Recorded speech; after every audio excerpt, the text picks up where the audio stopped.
Hi, my name is Gibson, and I'm the co-owner and creator of the Personal Development School. This is your daily breakthrough video, and in this video, we're going to talk a little bit about some of the subconscious texting expectations for the dismissive avoidant in the dating phase of a relationship. And we're going to talk about what this means and the impact it has on relationships, because I've seen so many people when they don't know what somebody else's guiding framework is in a relationship, we are left to our own devices, aka our subconscious mind makes its own interpretations about why somebody doesn't want to text as much as we do. And we often fill in the blanks with our own subconsciously programmed fears based on past experiences. So if you have a fear of abandonment or thinking you're not good enough or that you'll be rejected, you can bet that's the interpretation you're going to make when your expectations around texting don't match up to the person you're seeing in this phase of a relationship. So this video is going to be meant to help you get clear, understand, and kind of debunk some of these ideas we might go into relationships with that can be detrimental and actually stop us from progressing throughout the life cycle of a relationship. So before I dive into all of this, please know we are about to wrap up our Boxing Week sale very shortly. You get 30% off. We probably won't run this promotion again for a long time. 30% off of everything. So literally, like the all access membership pass for it is in bundles, not month to month, but the coupon code is BW30. And you will basically have access to all of the pre-recorded courses. We have about 40 now, plus all the webinars we've done. We have over 200, combined with the 4 live calls I do every single week with our students, all the workbooks that come with every single course, and our attachment coach run mastermind groups, little workshops, and guided morning and evening routines that are there for our community inside of the school. And they're all on video. So you get a chance to really connect with like-minded people, do some of the work together, all that kind of stuff. So I'll put a link in the description box below for that. And let's talk about the dating phase and texting for the DA. So number one, I'm going to break this into 3 parts. Okay. Early dating phase of a relationship, you're going to see a dismissive avoidant want to touch base once or twice a week, to say hi at one point and to set up a date.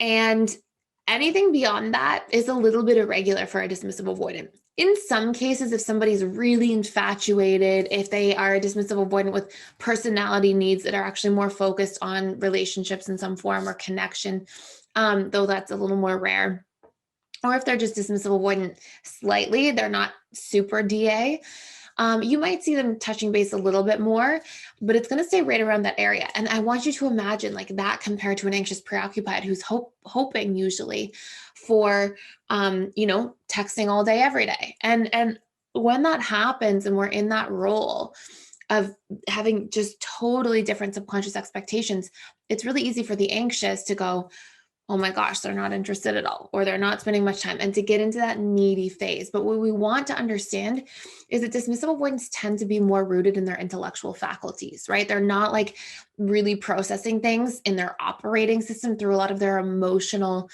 elements, right? Because that's at a very young age that was made to feel unsafe. So they usually repress that part of themselves to a pretty strong degree. So a lot of the DAs in the dating phase of a relationship are very slow moving, very intellectual, a little bit calculated, really evaluating, is this person, going to be somebody I want to spend lots of time with? Where am I at? Does this work? And they tend to spend a lot of time analyzing in the dating phase of a relationship if their partner is going to be safe, going to be consistent, going to be reliable, going to be somebody that's predictable, that they're interested in at the same time, but that's rooted and good. And they're very careful in the way that they choose to pick somebody. And so they'll usually warm up, text once or twice a week. Then over time, as there's a little bit more, as we get into sort of the second phase of the dating relationship where it's more, you're seeing each other more frequently, there might be a little bit more texting and exchange. And then by the end of the dating phase, there might be, you're speaking 3-4 times a week on average.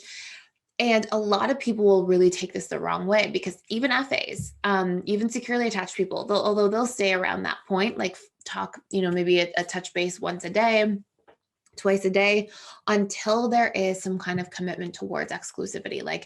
Hey, we speak every day. Sometimes DAs, if they're the people pleasing DAs, they will text back more, but you'll get a lot of that short texting. And when the dismissive avoidant sends a short text back, what they really mean is like, I'm not really that interested in texting. I like to spend a lot of my time like valuing my independence, being in my own kind of world, being present in my life. And this is me actually trying to close conversation so I don't feel this lingering responsibility to continue the conversation.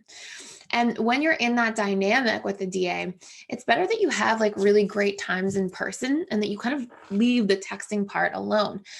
But at the same time, you can't leave your own expectations or standards, we'll say, instead of expectations. You can't leave those on the back burner. You still want to be able to be like, well, what do I want? What do I need? And as you get into the later phases of dating, if you're a few weeks in, you're a bunch of dates in, you're getting to know somebody a lot more, you have that conversation for what your needs are. And it's important to lay those out on the table so you guys can kind of find like a midpoint.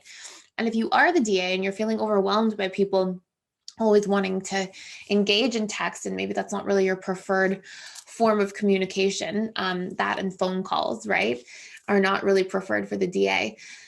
Maybe you set that boundary. You communicate, hey, this isn't my preferred form of communication. I prefer to like really spend time in person. Or I'm not a big texter overall, so that person can also have their mind sort of put at ease, because people really personalize this stuff. So I thought I would lay everything out there, make it a little bit more clear for everybody. I get a lot of questions around this kind of stuff, like a tremendous amount. And the job for both parties at the end of the day isn't to like people please each other, isn't to like now know what the person wants and manipulate themselves into being that person for the DA or vice versa. The job is for both people to be clear about their expectations or standards, clear about how much they're willing to compromise, and to eventually have that conversation so that both people feel like their needs are met in a relationship dynamic. And that's healthy. That's what we're looking for. So hopefully that makes a tremendous amount of sense.